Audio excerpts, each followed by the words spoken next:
Evening friends, welcome back to my YouTube channel English with Monica।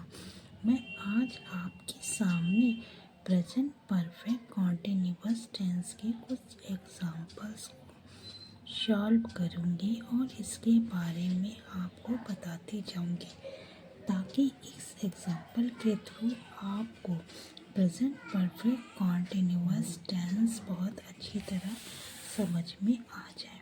पहले तो ये जान लीजिए कि प्रेजेंट परफेक्ट कॉन्टिन्यूअस टेंस के लास्ट में रहा है, रही है इत्यादि शब्द आते हैं।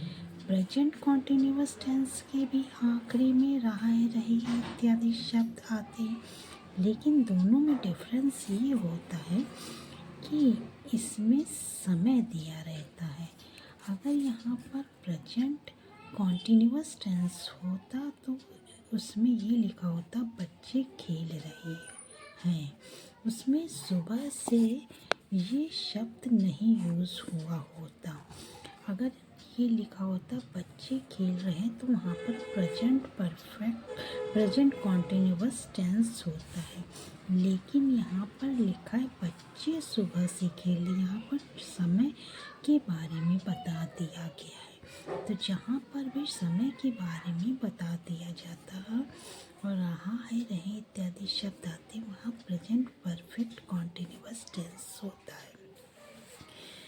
तो अब इसको हम सॉल्व करते हैं। द चिल्ड्रन, बच्चों के लिए इंग्लिश में ट्रांसलेशन द चिल्ड्रन लिखते हैं।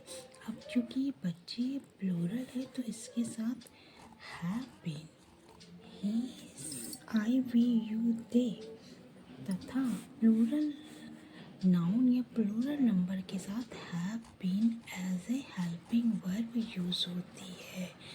The children have been a play, खेल रहे की इंग्लिश होती है प्ले। इसमें वर्ब की आईएनजी वाली फॉर्म आ जाती है, प्ले के साथ हम आईएनजी लगा देते हैं, playing. The children have been playing. अब सुबह एक निश्चित समय, अगर हम सुबह से जांचें कि वो कब से खेल रहे हैं तो हमें ये पता चल जाएगा वो कितने घंटे से खेल रहे थे। इसलिए निश्चित समय के लिए सिंस का यूज़ होता है और अनिश्चित समय के लिए फॉर का यूज़ होता है। जैसे 2 घंटे, 2 दिन, 2 सप्ताह, 2 महीने, 2 वर्ष, इसके लिए फॉर का यूज़ होता है। जब निश्चित समय होता है तो उसके लिए सिंस का यूज़ होता है, तो since morning. The children have been playing since morning. मैं हर एक सेंटेंस, हर एक वाक्य की इंग्लिश ट्रांसलेट करूँगी और उसके बारे में बताऊँगी। हम जो होता है वो प्लूरल होता है, प्लूरल के साथ आई, वी, यू, दे के साथ have been as a helping verb होती है। हम की इंग्लिश होती है वी, और वी के साथ हेल्पिंग वर्ब हैव बीन का यूज़ होता है। We have been. खेलने की इंग्लिश जैसा कि मैंने बताया है प्ले होता है, प्ले में आईएनजी, इसमें प्रेजेंट परफेक्ट कॉन्टिन्यूअस टेंस में वर्ब की फर्स्ट फॉर्म लगती है, उसमें आईएनजी लगा देते हैं। तो we have been playing hockey. अब इसमें सप्ताह, एक सप्ताह दिया जो कि एक निश्चित टाइम है, जिससे हमें अप्रॉक्स के बारे में पता चला, लगभग अनुमानित समय दिया है, तो उसके लिए फॉर यूज़ होता है। जब पीरियड ऑफ टाइम होता है तब उसके लिए फॉर यूज़ होता है। जब पॉइंट ऑफ टाइम एकदम घड़ी की नोक के सुई के बराबर जब ये बताते हैं कि कब से कार्य शुरू हुआ है, तब उसके लिए हम सिंस का यूज़ करते हैं, फॉर 1 वीक। तुम 3 दिन से स्कूल जा रहे। यू के साथ भी हैव बीन का यूज़ होता है। You have been. जाने की इंग्लिश होती गो, और गो में आईएनजी वाली फॉर्म लगा देंगे, going. You have been going to school. अब यहाँ पे भी अनिश्चित समय है, 3 दिन, कोई पता नहीं चल रहा हमें, एक अनुमानित समय और 3 डेज। कब 3 दिनों से वो स्कूल नहीं जा रहा है, इसका हमें पता नहीं लग रहा है, इसलिए अनुमानित टाइम के लिए फॉर का यूज़ करते हैं।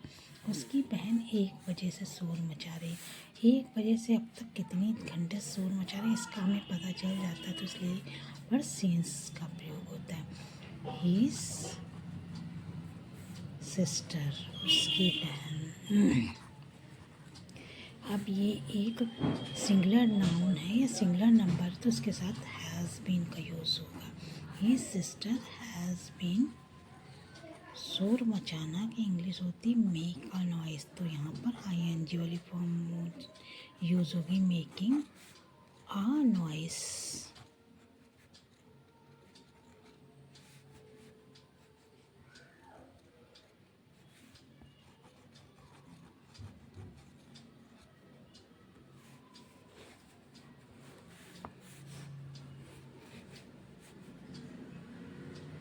1 बजे निश्चित टाइम है, सिंस 1 o'clock।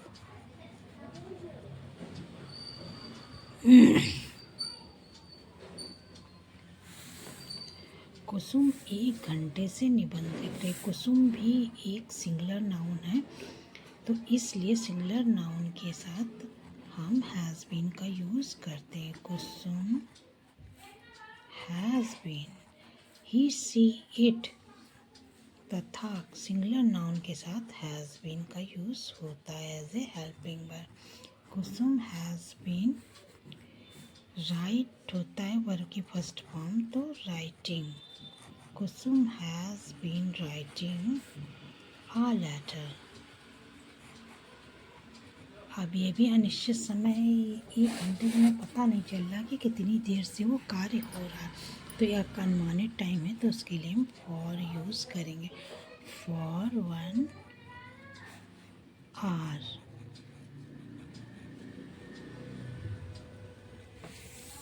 मीना 6 बजे से खाना बना रहे। मीना भी एक सिंगुलर नाउन है, सिंगुलर नाउन के साथ हैज़ बीन का यूज़ होता है। मीना हैज़ बीन,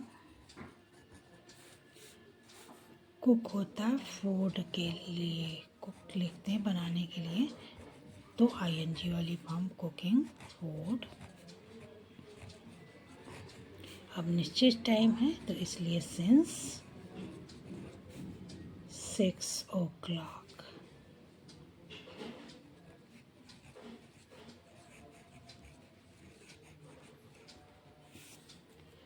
सुधीर 4 बजे से अपना कार्य कर रहा है, काम कर रहा, तो सुधीर भी एक सिंगुलर नाउन है, तो सुधीर के साथ भी हम हैज़ बीन का यूज़ करते हैं। सुधीर हैज़ बीन, काम करने की इंग्लिश होती है डू, और वर्ब की आईएनजी वाली फॉर्म डूइंग, और उसके लिए पोजीशन होगा सिंगुलर नाउन के साथ ही के सिंगुलर नाउन के साथ पोजीशन होगा his work, doing his work.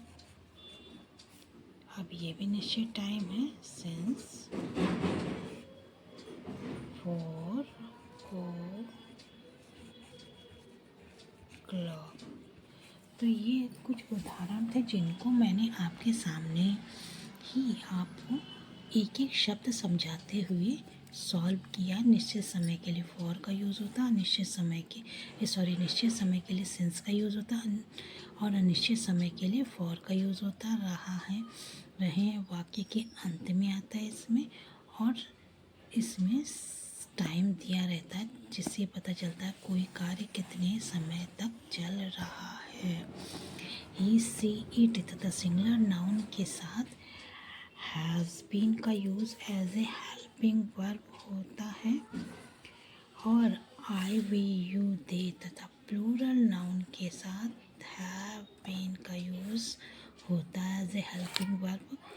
Verb की फर्स्ट फॉर्म का यूज़ होता है और उसमें आईएनजी लगा दिया जाता है।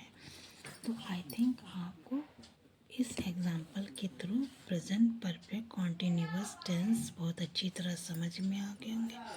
Thank you for watching my video. Have A